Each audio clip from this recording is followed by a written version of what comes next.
গত 16/10/2025 তারিখে Nivea encounter 11 start বুট order করেছিলাম, সেগুলো 19 তারিখে ডেলিভারি দিয়ে গেছে। তার একটা আনবক্সিং ভিডিও নিয়ে চলে এলাম।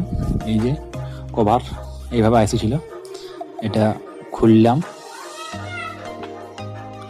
খোলার পরে শুধু বুটেই গুলাই ছিল, বাড়তি কিছু কাগজপত্র কিছু দেয়নি।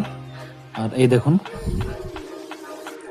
বুটগুলা, এটা 4টে কালারের পাওয়া যায় এবং 500 টাকার নিচে ওয়ান অফ দ্য বেস্ট বুট বলা যায়।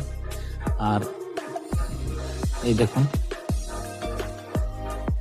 আমার পড়েছিল 475 টাকা এবং খুব ভালো টেকসই নিভিয়ার বুট। এই যে নিচের সোলটা দেখুন, স্টাকগুলা 500 টাকার মধ্যে ওয়ান অফ দ্য বেস্ট বুট, অনেকদিন টেকসই। আপনারা চাইলে নিতে পারেন। পরবর্তীকালে বেশ কিছুগুলো বুটের ভিডিও আমি দেওয়ার চেষ্টা করছি।